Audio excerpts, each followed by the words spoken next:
First contact and misunderstanding. The vast expanse of space had always held secrets, but none quite as intriguing as the small blue planet in the Sol system. The Galactic Confederation had observed Earth for centuries, watching as its inhabitants evolved from primitive creatures into a species capable of rudimentary space travel. It was Commander Zixtal of the Confederation scout ship, Stargazer, who made the pivotal decision to initiate first contact.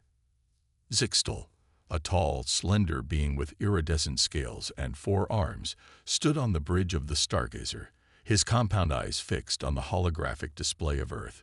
"Fascinating," he murmured, his translator converting the clicks and whistles of his native language into the common galactic tongue. "They've barely left their atmosphere, yet they've already established a presence on their moon." His second-in-command, Vrelna, a being composed of swirling gases contained within a semi-transparent exoskeleton, drifted closer. "Commander, are you certain about this? The Directorate has classified them as a pre-contact species. We risk severe penalties for interference." Zixtal's upper arms made a dismissive gesture. "The Directorate is overly cautious, Vrelna. Look at their history, their conflicts, their resilience. They have potential." The commander's fascination with humans had grown over the years of observation. He had watched their wars, their technological advancements, their ability to adapt to almost any environment on their diverse planet. In humans, Zixtal saw the warriors that the Confederation desperately needed. For millennia, the Galactic Confederation had maintained peace across thousands of star systems.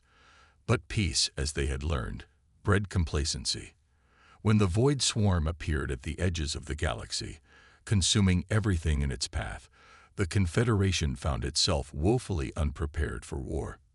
"Initiate contact protocols," Zixtal ordered, his decision made. "We'll approach their global governing body." As the Stargazer descended through Earth's atmosphere, cloaked from human detection systems, Zixtal reviewed the data on human governments. The United Nations, while not a true global government, seemed to be the closest thing humans had to a unified representative body. The ship settled into a hover above the UN headquarters in New York. Zixtal activated the ship's advanced holographic projectors, creating the illusion of a massive, shimmering spacecraft appearing in the sky above the city. Panic ensued immediately.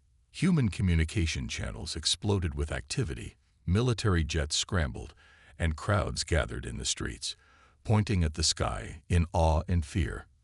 "Broadcast on all frequencies," Zixtal commanded.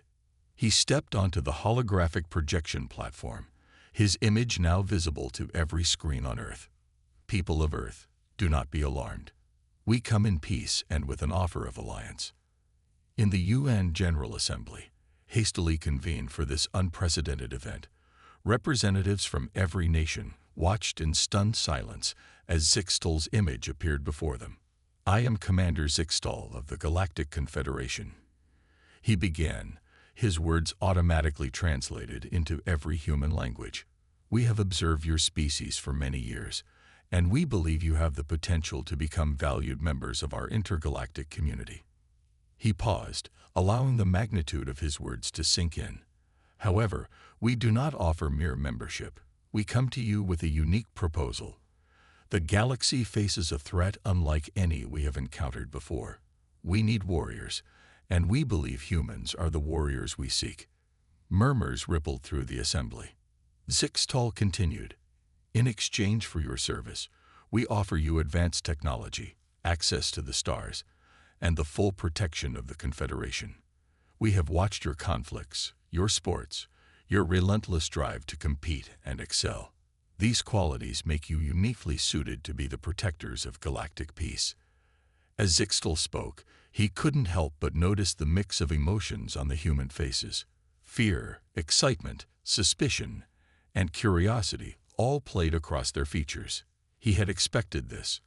After all, their species had long wondered if they were alone in the universe. Now they had their answer, and it came with an extraordinary offer. "We do not ask for your immediate decision," Zixtal said, his tone softening. "We understand the magnitude of this proposal.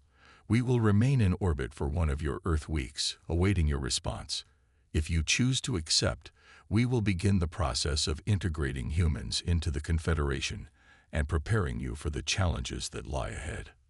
With that, Zixtal's image flickered and disappeared, leaving the UN in an uproar of debate and discussion. Back on the Stargazer, Vrelna approached Zixtal.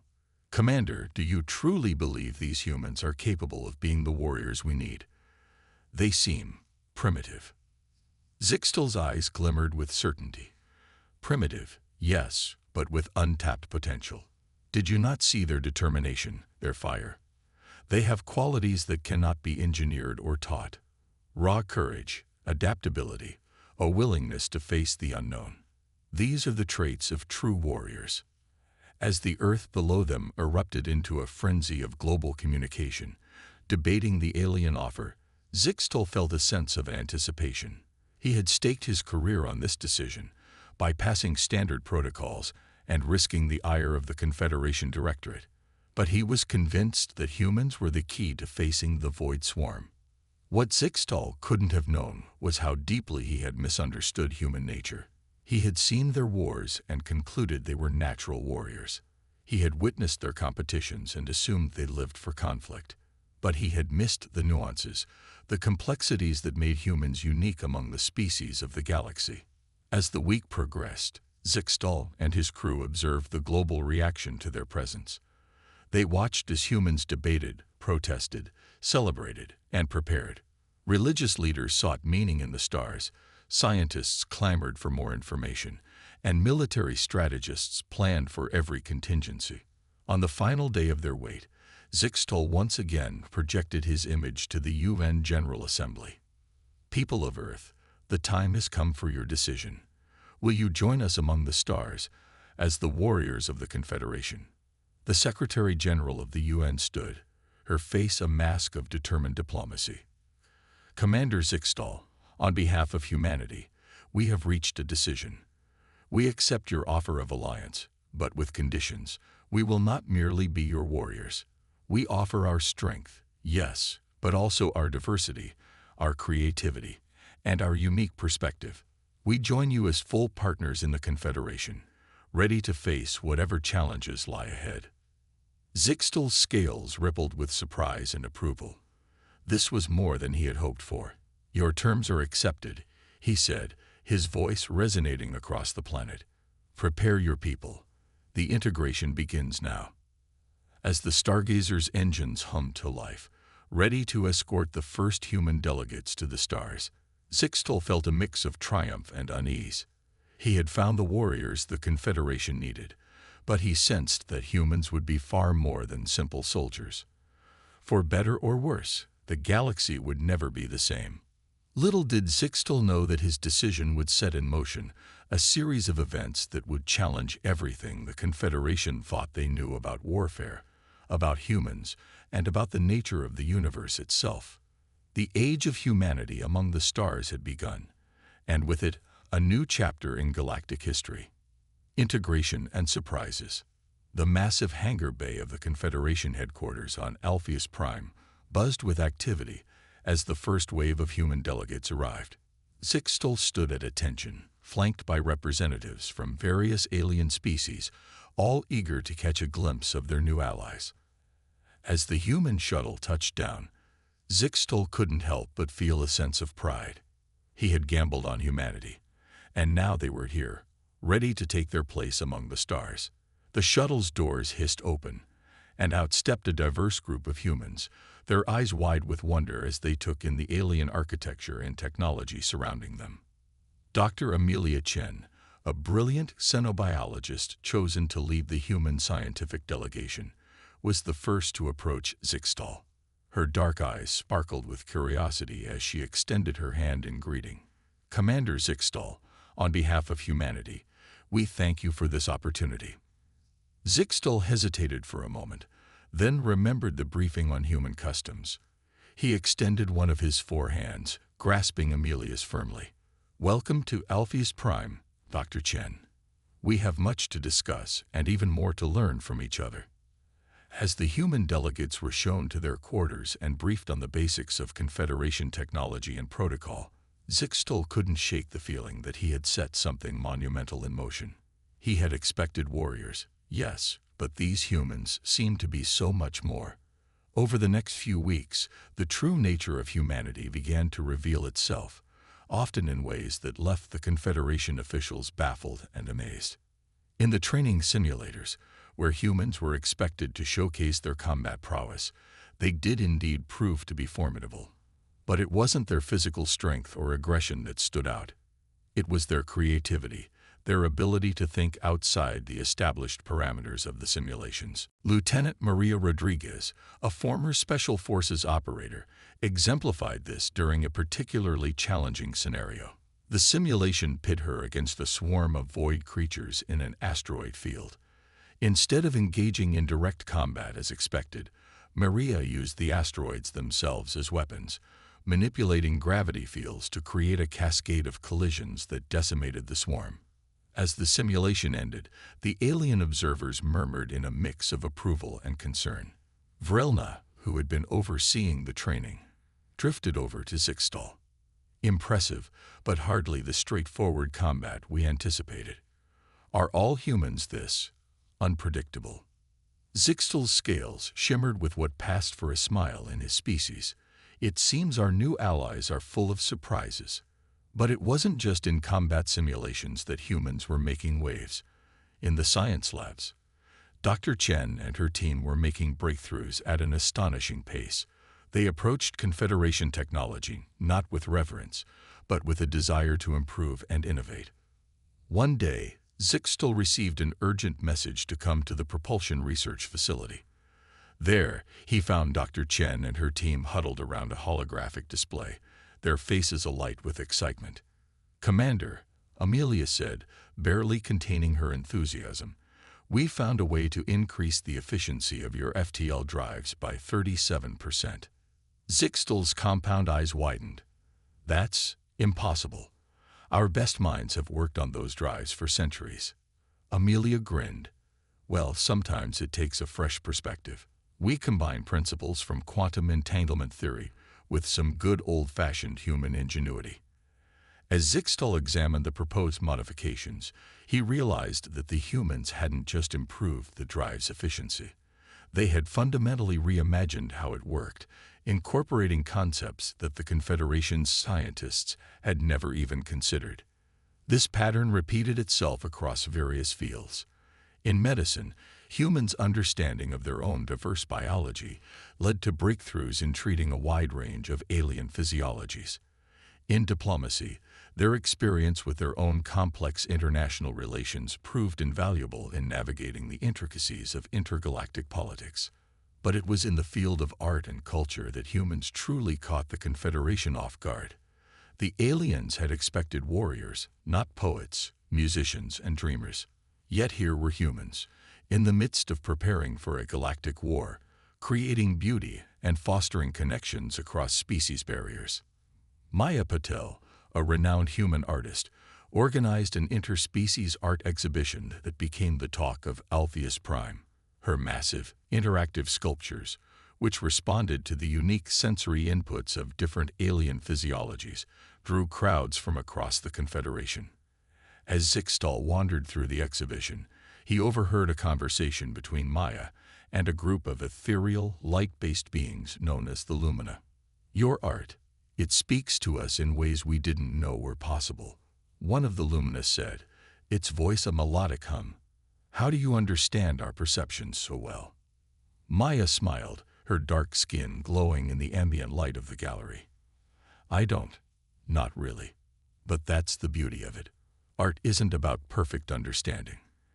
It's about creating connections, bridging gaps, finding common ground in our differences." Zixtal felt a strange sensation in his chest, something akin to what humans might call emotion. He had brought these beings to the Confederation as warriors, but they were proving to be so much more. They were bridge builders, innovators, dreamers. Yet, as the weeks turned into months, not everyone in the Confederation was pleased with the rapid integration and influence of humans. Some species viewed them as upstarts, others as potential threats. The Sylphan, a race of beings composed of pure energy, were particularly vocal in their concerns. These humans, Zalthrak, the Sylphan representative, said during a high-level Confederation meeting, "They change too much, too quickly. They disrupt the balance we have maintained for millennia. Can we truly trust them when the Void Swarm comes?" Zixtal felt the weight of all eyes in the room upon him. He had championed the human cause, and now he had to defend his decision. "Esteemed colleagues," he began, his voice steady, "I understand your concerns. Humans are indeed agents of change. But isn't that precisely what we need in the face of the Void Swarm? An enemy that adapts, that consumes all in its path. We needed warriors, yes, but the humans have given us more. They've given us hope." The room fell silent, the weight of Zixtal's words hanging in the air. It was true that humans had disrupted the status quo, but they had also breathed new life into a confederation that had grown stagnant in its long peace. As the meeting adjourned, Vrelna approached Zixtal. "Commander, a report from the long-range scouts. The Void Swarm, it's changing course. It's moving faster than we anticipated. We may have less time than we thought." Zixtal's scales darkened with concern. "How long?" "Months, not years," Vrelna replied, her gaseous form swirling with agitation. Zixtal nodded grimly. "Inform the human leaders. It's time to see if our faith in them was justified. The true test is about to begin."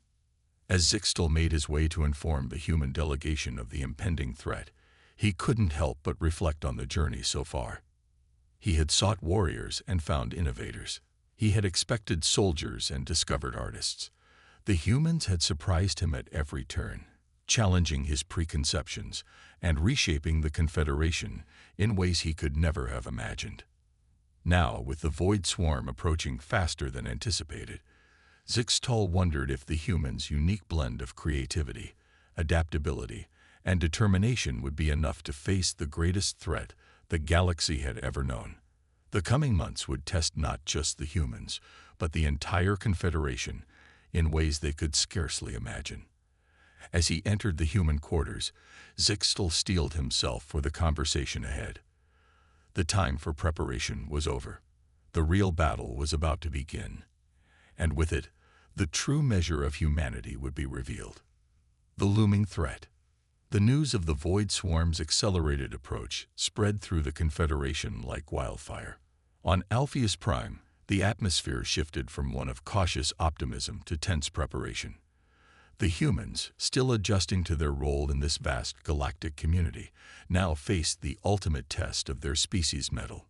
Commander Zixtal stood before the assembled human leaders in the grand strategy room of the Confederation headquarters.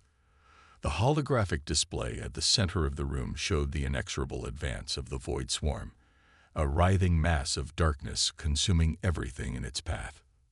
"The situation is grave," Zixtal began, his normally melodious clicks now sharp with urgency. "The Void Swarm has increased its speed exponentially. Our latest projections show that it will reach the outer colonies in less than 3 standard months."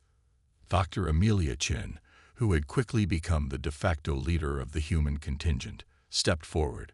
Her usually cheerful demeanor was replaced by a look of grim determination. "Commander, what exactly are we dealing with? We've heard rumors, but we need specifics if we're going to formulate an effective strategy." Zixtal nodded, appreciating the human's direct approach. With a wave of his upper arms, he manipulated the holographic display, zooming in on the leading edge of the swarm. "The Void Swarm is unlike any enemy we've faced before," he explained. "It's not a single entity, but billions of interconnected organisms that function as a hive mind. They consume all matter in their path, breaking it down to its constituent atoms and using it to fuel their endless expansion." The room fell silent as the implications sank in. Lieutenant Rodriguez, her soldier's instincts kicking in, was the first to speak up. "What about conventional weapons? Energy beams, antimatter warheads?" Vrelna, who had been silently observing, drifted forward. Her gaseous form swirled with agitation as she answered, largely ineffective. The swarm adapts quickly, developing resistance to any weapon we've used more than a handful of times. It's as if it learns from each engagement, becoming stronger and more resilient. The human leaders exchanged worried glances. The enemy they faced seemed almost unbeatable, a force of nature rather than a conventional foe. But then, something remarkable happened. Instead of succumbing to despair, the humans began to do what they did best: innovate. Dr. Chen's eyes lit up with an idea. If they adapt to our weapons, we need to create weapons that adapt faster than they do.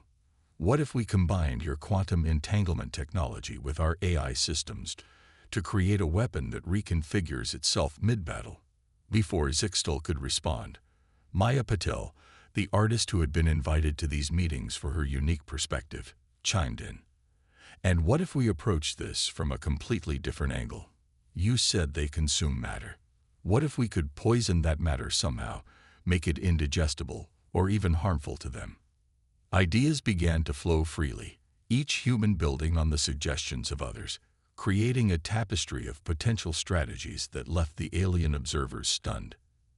Zixtal watched in amazement as the humans, faced with an existential threat, rose to the challenge with creativity and determination. This was why he had brought them into the Confederation, this indomitable spirit that refused to accept defeat. As the brainstorming session continued, Zixtal received an urgent communication. His scales paled as he processed the information. "We have a new development," he announced, silencing the room. "The Void Swarm has changed course. It's heading directly for Earth." The news hit the humans like a physical blow. Earth, their homeworld, the cradle of their civilization, was now the swarm's primary target. For a moment, fear threatened to overwhelm the assembled leaders, but it was Lieutenant Rodriguez who broke the tension. She stood, her posture radiating confidence and resolve. "Then we make our stand there," she declared. "Earth is where humanity has faced its greatest challenges and triumphed. It's where we'll prove ourselves to the galaxy." Her words galvanized the room. Suddenly, the threat to Earth wasn't just a setback. It was an opportunity to showcase humanity's strength on their home turf. Dr. Chen nodded in agreement. "We know Earth better than anyone, every quirk of its magnetic field, every nuance of its atmosphere. We can use that knowledge to our advantage." The next few weeks were a whirlwind of activity. The combined intellect of humanity and the Confederation races worked tirelessly to prepare for the coming battle. On Earth, governments set aside their differences, uniting in the face of this cosmic threat. The planet became a fortress, with every nation contributing its resources and expertise to the defense effort. In orbit, a fleet unlike any the galaxy had seen before took shape. Confederation ships, augmented with human innovations, stood side by side with hastily upgraded Earth vessels. The orbital defense grid, once a theoretical project, became a reality in record time. But the most remarkable developments happened on the ground. Humans from all walks of life contributed to the war effort in ways that continually surprised their alien allies. In a repurposed airplane hangar in Nevada, a team led by Dr. Chen worked on the Chameleon Project, a weapon system that could reconfigure its energy signature in real time, theoretically staying one step ahead of the swarm's adaptations. Meanwhile, in the rainforests of Brazil, Maya Patel collaborated with biologists and chemists to develop what they called Gaia's venom, a compound that could be released into the atmosphere, harmless to Earth life, but potentially devastating to the silicon-based organisms of the Void Swarm. Even children got involved, with schools around the world participating in a global contest to come up with out-of-the-box ideas for fighting the swarm. Some of these seemingly naive suggestions led to genuine breakthroughs, approaching the problem from angles the adults had never considered. As the day of the swarm's arrival drew near, Zixtal found himself in the White House's Situation Room, surrounded by world leaders and top military brass. The tension was palpable, but so was a sense of readiness, of humanity prepared to face its greatest challenge. President Laura Steele, a former astronaut turned politician, addressed the room. In all of human history, we have never faced a threat like this. But neither have we ever been so united, so prepared, so determined. We stand here not just as Americans, not just as Earthlings, but as representatives of all sentient life in the galaxy. She turned to Zixtal, a smile playing on her lips. Commander, you brought us into this galactic community because you thought we'd make good warriors. I hope we've shown you that we're much more than that. We're survivors, innovators, dreamers. And today, we're going to show the Void Swarm exactly what humanity is capable of. Zixtal felt a surge of emotion he couldn't quite name. Pride. Admiration. Whatever it was, he knew that his decision to bring humans into the Confederation had been the right one, regardless of the outcome of the coming battle. As the first tendrils of the Void Swarm became visible in Earth's sky, casting an ominous shadow over the planet, humanity stood ready. They had prepared, they had innovated, they had united. Now it was time to fight not just for their own survival, but for the future of the entire galaxy. The battle for Earth, and for the soul of the cosmos, was about to begin. The Great Battle. As the Void Swarm descended upon Earth, the planet's unified defense forces sprang into action. The sky lit up with the glow of energy weapons and the fiery trails of missiles, creating a dazzling yet terrifying light show visible from the ground. In low Earth orbit, the combined fleet of human and Confederation ships formed the first line of defense. Captain Yuki Tanaka, commanding the newly christened HS Defiant, barked orders to her crew, a mix of seasoned human space pilots and Confederation advisors. Pattern Delta 9. Keep those point defense systems hot, she shouted as her ship weaved through a sea of void tendrils, each one large enough to engulf a skyscraper. The Defiant shuddered as it unleashed a barrage from its main cannon, a weapon that melded Confederation energy technology with human ingenuity. The beam, pulsing with ever-changing frequencies, tore through a cluster of void organisms, preventing them from adapting to its energy signature. But for every tendril destroyed, two more seemed to take its place. The swarm was living up to its name, an endless tide of darkness, threatening to overwhelm Earth's defenses. On the ground, the situation was equally dire. Major cities around the world had become battlegrounds, with void creatures dropping from the sky like deadly rain. In New York, the Statue of Liberty stood defiant, now serving as a base for one of Dr. Chen's chameleon arrays, its torch repurposed into a constantly shifting energy weapon. Lieutenant Maria Rodriguez led a squad through the streets of Rio de Janeiro, coordinating with local forces to protect the atmospheric dispersal units for Maya Patel's Gaia's venom. The air was thick with an iridescent mist, harmful to the void creatures, but harmless to Earth life. Keep those dispersal units running, Rodriguez shouted over the din of battle. If we can saturate enough of the atmosphere, we might just turn the tide. Across the globe, similar scenes played out. In Tokyo, massive mecha suits, a fusion of Earth robotics and Confederation tech, battled void behemoths in the shadow of Mount Fuji. Over the savannas of Africa, swarms of AI-driven drones engaged in aerial combat with agile void flyers, their movements a deadly dance in the orange glow of the setting sun. But despite humanity's preparation and the Confederation's support, the sheer numbers of the Void Swarm were overwhelming. For every victory on one front, there was a setback on another. The defenders were being pushed back, inch by inch, mile by mile. In orbit, Captain Tanaka received a transmission from Zixtal, who was coordinating the space battle from the Confederation flagship. "Captain, we're losing ground." Zixtal's voice crackled through the comm. "The swarm is adapting faster than we anticipated. We need a new strategy, and we need it now." Yuki gritted her teeth, her mind racing. They had thrown everything they had at the swarm, used every trick, every innovation they had developed. What else could they possibly do?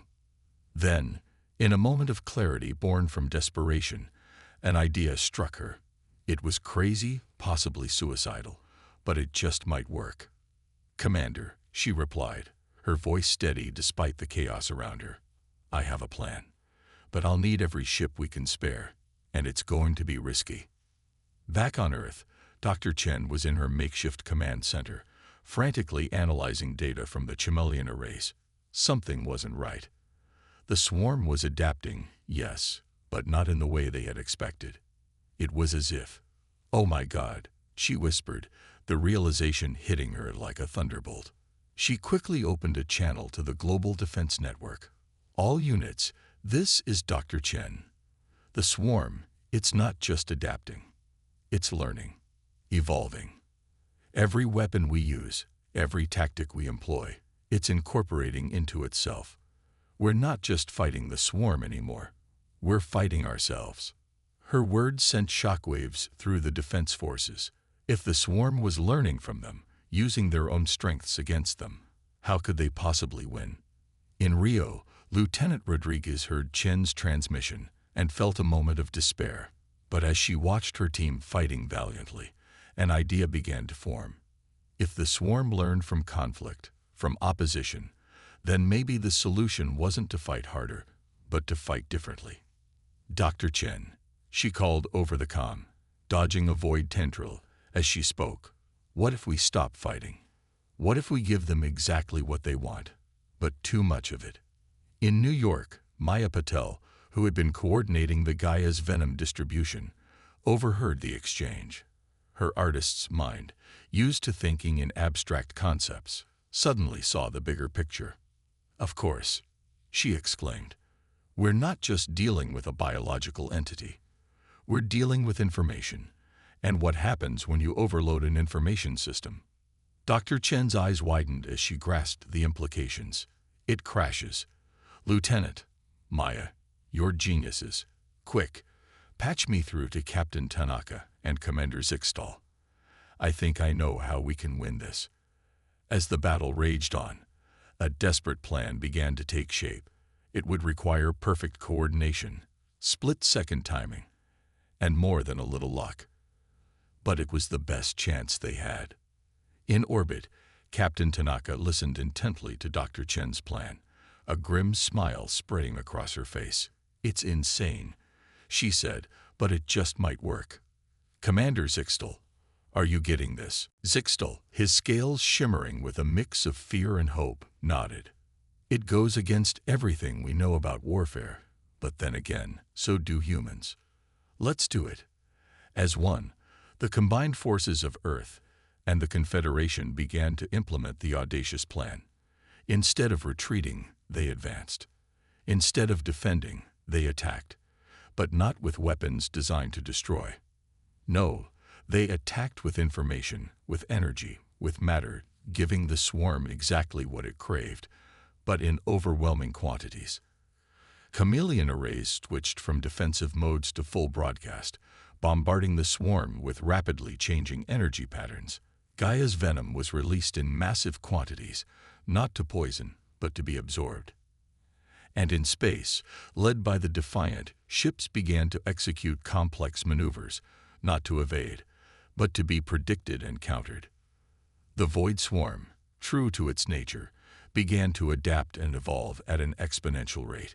It absorbed the energy, incorporated the matter, learned from every movement, but as it did so, it began to change in unexpected ways. Tendrils that had been pitch black began to shimmer with color. Creatures that had moved with singular purpose began to show signs of individual behavior. The hive mind, overwhelmed with input, began to fracture. On the ground, in the skies, and in space, the defenders watched in awe as the swarm began to transform before their eyes. What had been a force of pure destruction was becoming something else entirely. As the crucial moment approached, Dr. Chen's voice rang out across all channels. "Now, everyone, full power, give it everything you've got." In that moment, every weapon, every device, every ship unleashed its full potential. The Earth itself seemed to glow with the energy being poured into the swarm. And then, silence. The Void Swarm, pushed beyond its capacity to adapt, collapsed in on itself. But it didn't disappear.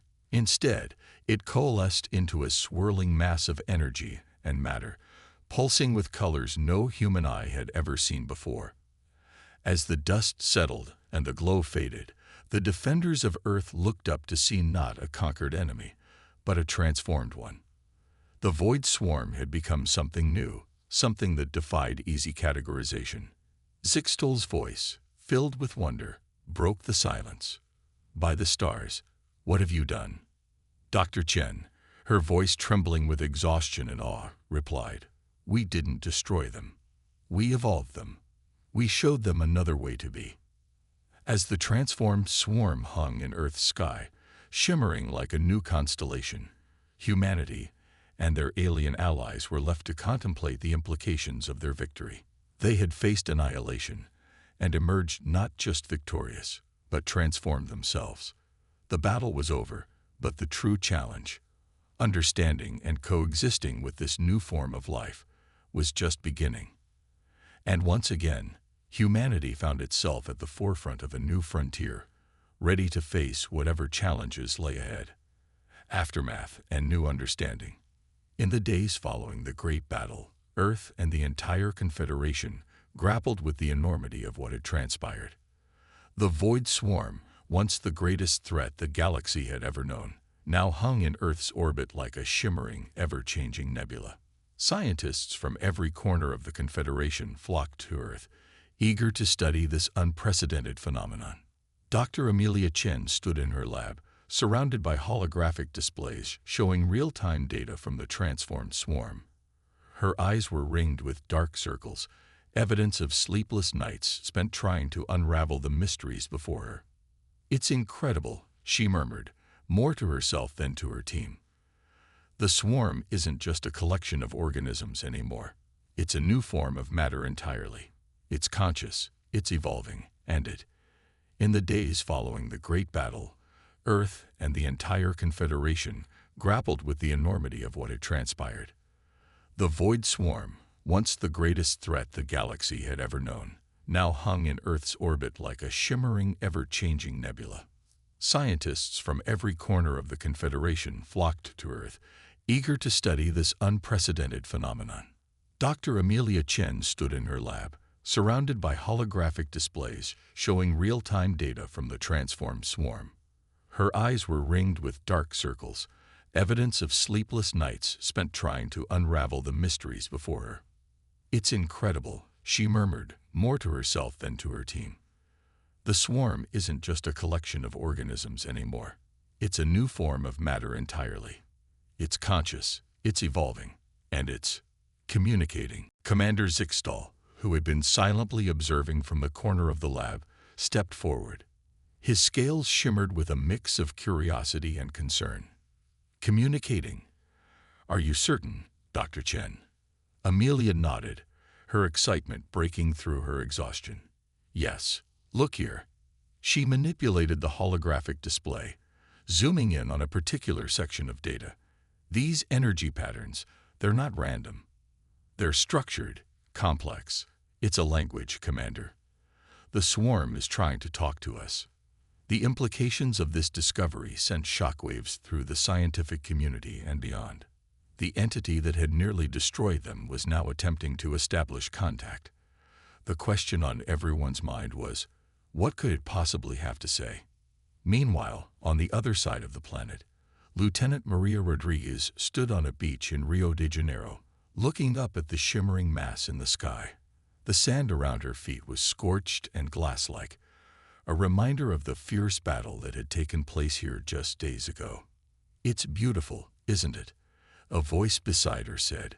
Maria turned to see Maya Patel, the artist whose Gaia's venom had played a crucial role in the battle. Maria nodded, a wry smile on her face. "Beautiful and terrifying.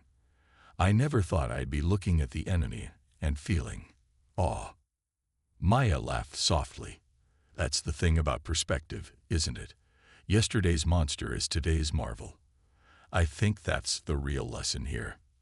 As they stood there, contemplating the transformed swarm, a thought struck Maria.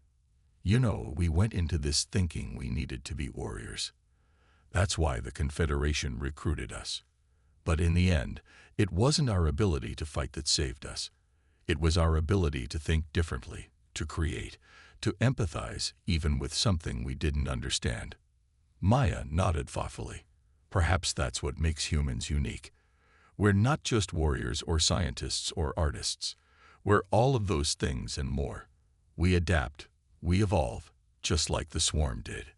Their conversation was interrupted by an urgent message. They were being summoned to an emergency meeting at Confederation headquarters. Hours later, in the Grand Assembly Hall of the Confederation's Earth Embassy, representatives from every species gathered. The tension in the room was palpable as Commander Zixtal took the podium. "Esteemed colleagues," he began, his voice carrying across the hushed room, "we stand at a crossroads in galactic history. The entity we once knew as the Void Swarm has made contact." A murmur rippled through the crowd. Zixtal raised his hands for silence before continuing.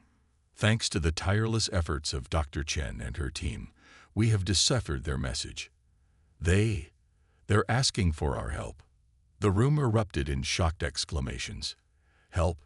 From the very beings they had been fighting against. Dr. Chen stepped up to the podium, her face a mix of excitement and trepidation. "The entity, let's call it the collective for now, has gained consciousness beyond anything we could have imagined. In forcing it to evolve rapidly, we've created a being of immense complexity and potential. But it's also confused, overwhelmed by its own existence. It's reaching out to us, to all sentient life, seeking understanding and purpose." The implications of this revelation were staggering. The greatest threat to the galaxy had become, potentially, its greatest asset, a being of unparalleled power and knowledge, seeking guidance from those it had once sought to destroy. President Laura Steele, representing Earth, stood up. "This is an unprecedented opportunity.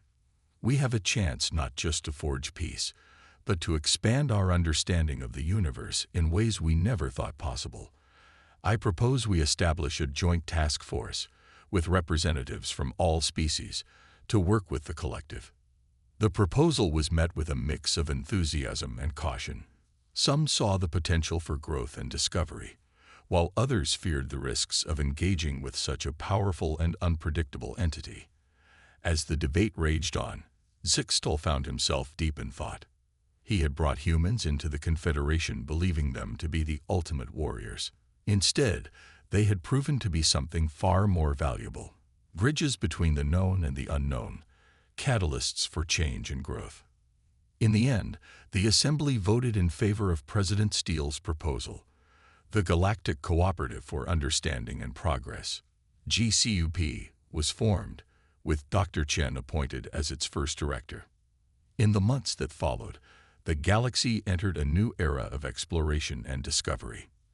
The collective, guided by the diverse perspectives of the Confederation species, began to use its vast power for creation rather than destruction. Barren planets were transformed into habitable worlds, new forms of energy were discovered, and the boundaries of known science were pushed further than ever before. Humanity, once seen as mere warriors, now stood at the forefront of this new age.